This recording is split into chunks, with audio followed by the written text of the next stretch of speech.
Hello traders, today is December 2nd, 2024. Last month of the year. We'll see what we actually get and see if it was or if it gets or turns out to be as good as last month. Anyways, this is not financial advice. This content is for educational purposes. Please make sure to do your own due diligence and research before you risk your capital in any type of investments. That being said, let's start with Apple. And pretty strong move. And I've been saying this for a while already. I've been mentioning Apple quite often, especially just going through my notes. I started mentioning Apple on the 14th, again from the beginning of the month actually. I have records of the 9th, the 28th of October, and so on. Anyways, this whole move has been pretty consistent. All-time highs. I think that we actually have more steam to continue going up. Now, your resistance level, obviously, right now is previous all-time highs, which is 37.5. And now we just have to see what is the reaction of the stock. MACD and TSI on these areas right here are not looking bad at all. We're not overbought, so we might have 1 or 2 more days of positive moves, or maybe we might get a little bit of a cool down on a retest going down towards 37.5, which is what I was waiting today before I was trying to day trade Apple. And to be honest, I was waiting for this move to fade and come back towards or get closer towards this area, but that never happened. So I actually didn't get any positions. When we were here, actually, I knew that probably sellers were done, at least for the day. So it would be nice if we actually see a retest, especially if you're going to day trade towards this 37 level. And if you're trading the 5-minute as I normally do, or most of the times do, coming down towards the 200 SMA wouldn't be a bad thing. But anyways,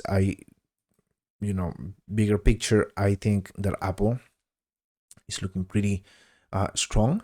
We might see a continuation of this move, which is a good thing. But again, a retest towards 37, which is 37.5, which is his resistance, or I'm sorry, support level, would be great, especially if you want to trade this the way I've been trading it for the last month, which is either keep it for a day, no more, or 2, no more, and then take my money and then come back in, kind of like rotating my capital as much as I could. Anyways, let's move on to a very nice move from AMD. So I mentioned AMD on Friday, and one of the things that I was saying, you can go back to that video, was this level right here is critical, 134. Now, today we got a 3.5% to the upside. Very solid day. Let's take a look at the 5-minute and see how, in general terms, this move was. And this was pretty nice.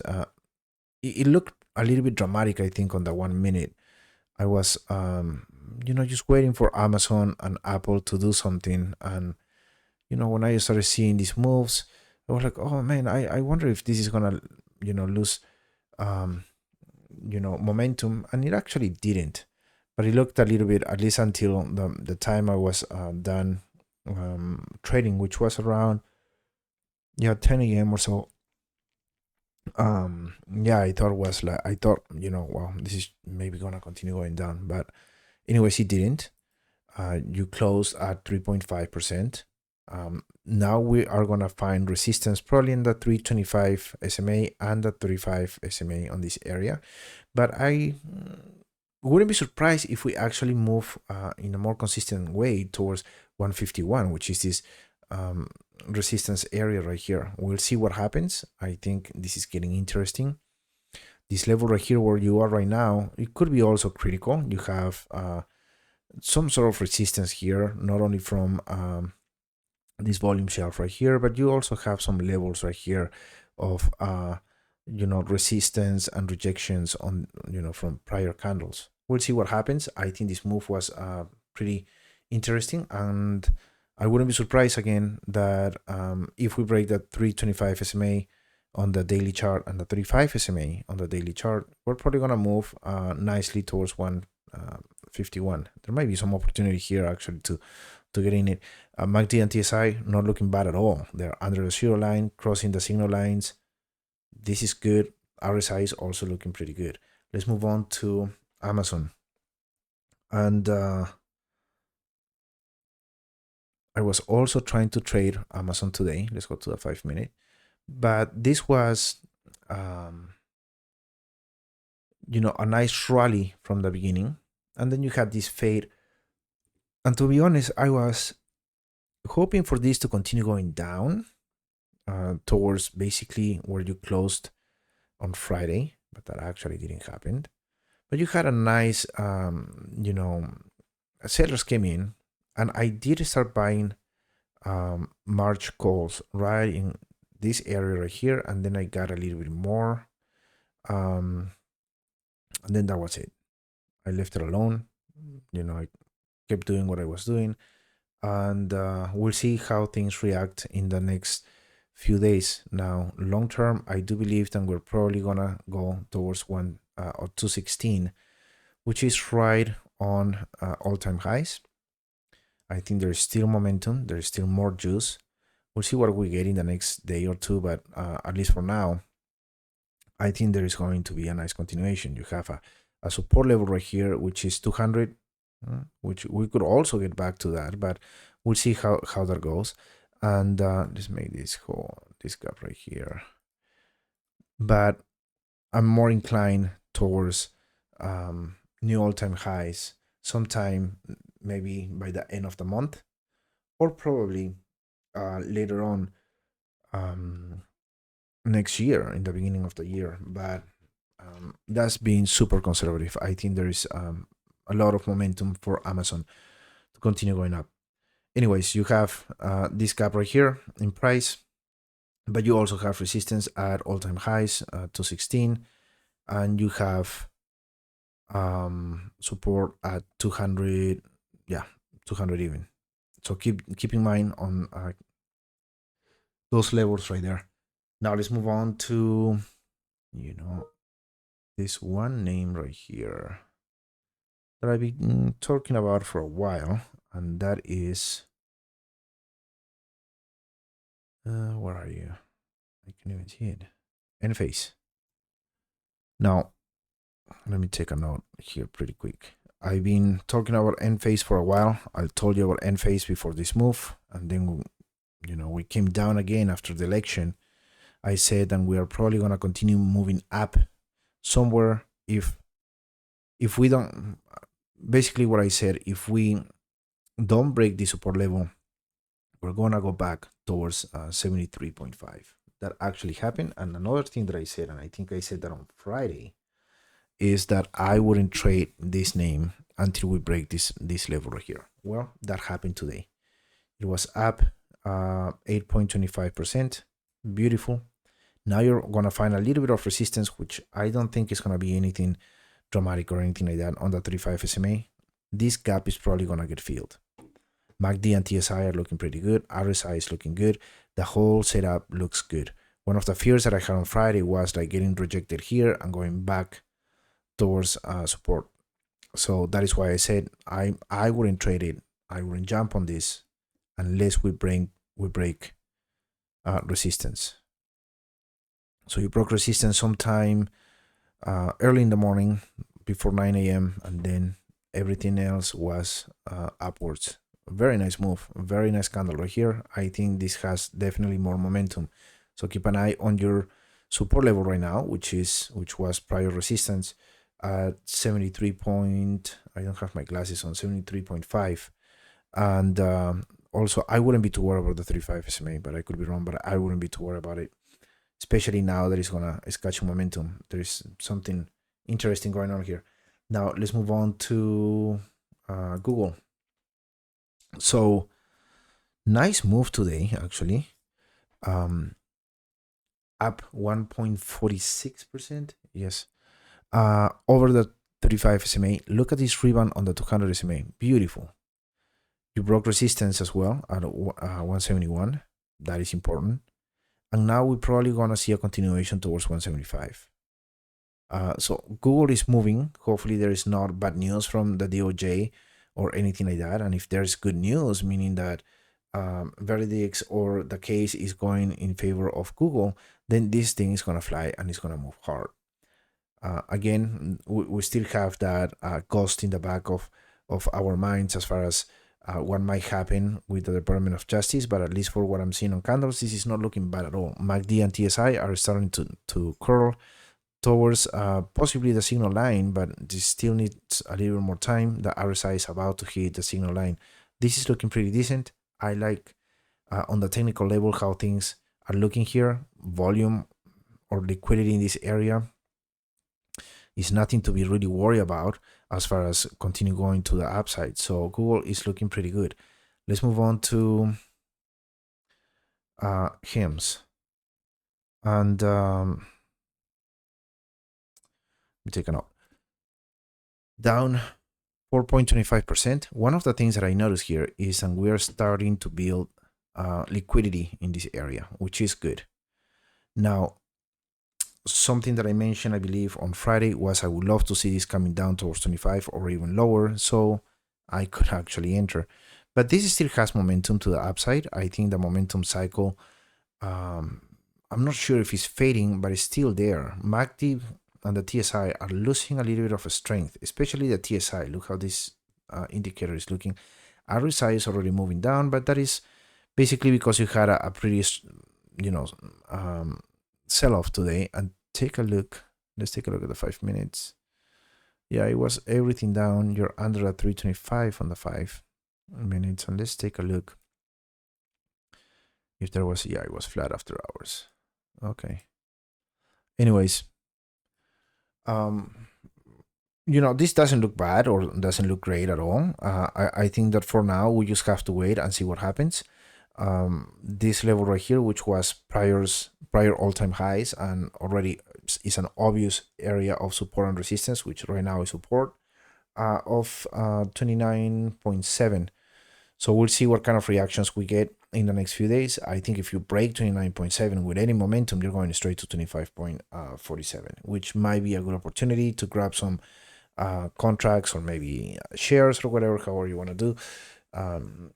But for me, that would be probably an opportunity, especially if you're coming into this area. You're probably at that by that time, unless you get another gigantic candle to the downside, you're going to be meeting the 35 SMA, which could also play as a level of support.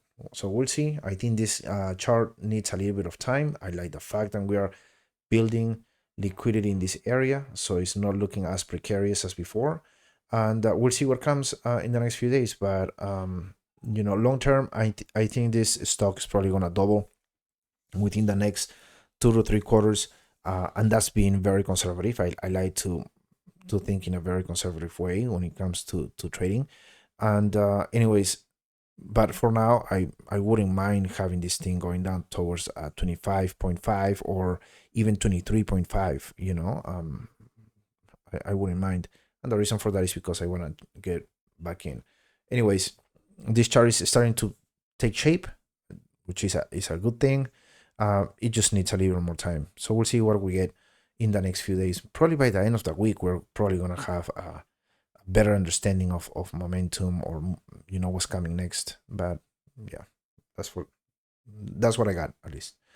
Anyways, let's move on to MAGS. And I mentioned MAGS yesterday. No, I'm sorry, Friday. I mentioned MAGS. Where is it? I think that's it. Well, I do have it on how you call it, on X. But anyways, one of the things that I posted on X and what I mentioned on Friday is, and we are right on this area right here. And today we went up 1.8%. I think this is going to continue moving if the Magnificent 7 continue to move to the upside. Just keep in mind that 30% of the S&P 500 are the Magnificent 7. And if they perform, in a very positive way, this thing is just going to continue moving. So you had Amazon, Apple, Meta, Microsoft, and Google doing pretty well. Actually, Tesla as well. I think Nvidia was I wouldn't say a disappointment, but Nvidia is just taking a little time, I think, compared to the rest of the sector and this, these stocks. But anyways, MAGS is looking great. I think this is probably going to continue to the upside. This was textbook, the breaking of this pattern right here and the break of the trend line. Just, I mean, what else can you ask for? I think I posted this on Friday on X, and I mentioned this on Friday on the video, but now we are here. This is looking fantastic. We're probably going to see a continuation. I mean, worst case scenario, you're probably going to see a retest, but I really don't think so. I think tomorrow you're probably going to see more green coming this way. Let's move on. Since I was mentioning Meta, let's try to find Meta if I can focus on this thing right here. So Meta. I mean, what can I tell you? It's up 3.22% for the day. Let's take a look at the weekly. And I did put this trend line on the weekly chart because it looks nicer. Look at this. And you're basically breaking out of this trend line. Tomorrow, if we continue green, this is going to go into all-time highs. I'm really bullish right now on Meta. MACD and TSI, as you can see right here, are finally looking good. They're right under the zero line, so the signal lines, and RSI is also looking good. This is just showing you momentum. There's more volume on the buyer side. You're right on top of the 35 SMA on the daily chart, and you're mounting this volume shelf, and which is going to bring you into an area of low liquidity and possibly price discovery once again. Incredible move on Meta. It's funny because I was thinking about trading Meta today, and I totally spaced it out to the point that I actually mentioned Meta on Friday as well. And but anyways, Meta is looking good. I think there's going to be a continuation on this move. I'm just going to keep it for my own list as well. Let's move on to Microsoft. And yeah, Microsoft. This is looking tight. Let's do something. Let's get rid of this. This gap got filled. Look at this. On this pattern right here, you have this trend line that is still not being broken. You have resistance that is still not being mounted. Resistance at 431. Now you are over the 35 SMA. Very solid over the 35 SMA, and guess what? Now you're very solid over the 200 SMA. I think if we break resistance, this thing is going to start rallying. You have, how long is this? You've been inside of this for almost 6 months, coiling up, and now we might actually finally break out of this. I might actually jump on some contracts for Microsoft because this looks pretty good. Let's go to the 5 minutes and see how. Look in the past. Let's see, 1, 2. So this is Wednesday, Tuesday. We are on Tuesday right here. No, Monday. Where is Tuesday? Tuesday is right here. You had this flat day on Tuesday, but you had this very solid move starting on Friday, I believe. Yes. And then look at this. Beautiful. Wow. And today you just had this, kind of like really hard push, and then you were right on the resistance level at 431. Anyways, if we break 431, is it 431? Yes. We're probably gonna fly towards 445, 443. Anyways, let's move on to, let me see, Nvidia was flat today. Nvidia was actually strong in the beginning of the day, and then it went flat. Let's move on. Tesla. And well, there were some news after hours. The stock, I think, closed after hours on minus 1.2% or something like that. But anyways, I don't think that's really going to have a huge impact. My range is still 314 to 365 for now, but I think we're going to break this level. I wouldn't mind a little bit of red in this area. Yeah, so there was the judge. Yeah, I was thinking the same. The judge is this, the verdict of the judge was, I'm just mentioning this because this popped up, um, in my opinion, was more political than anything else. So that things shouldn't work like that, but it is what it is. Anyways, I think that we might get a little bit off rate. I wouldn't be surprised if we go down towards my range point, which is 314. I don't know, but there is a little bit of support in this area too. And let's put this as a temporary support area, which could go back to this little candle right here. But anyways, and let's get rid of. Sorry for doing this while I'm doing the video, but I just I'm gonna leave those. Okay. So maybe this could act as support. Maybe we're coming down towards 329 and then continue moving up. But I think that Tesla is probably gonna hit 370 or 375 by the end of the year. I'm not really trying to make a prediction here, but I do believe that there is momentum for a continuation of this move, and it looks like we will probably get it. We'll see what we get tomorrow. I don't be surprised if you get a 2% decline tomorrow because of the news and whatnot. But in reality, this verdict is not going to have a huge impact, in my estimation, on the impact on the stock price. So keep that in mind. I wouldn't be too worried about it. It totally sucks for Elon Musk. I think is unfair, but I'm not here to talk about that. I'm here to talk about what I see on the chart, and that's what I see. My range is still 314 to 365 for now, and I'm adding the support area right here at 330. So that's what I have for you guys. I'll see you guys tomorrow. Thank you so much. Like and subscribe will be much appreciated. Other than that, thank you so much. Bye bye.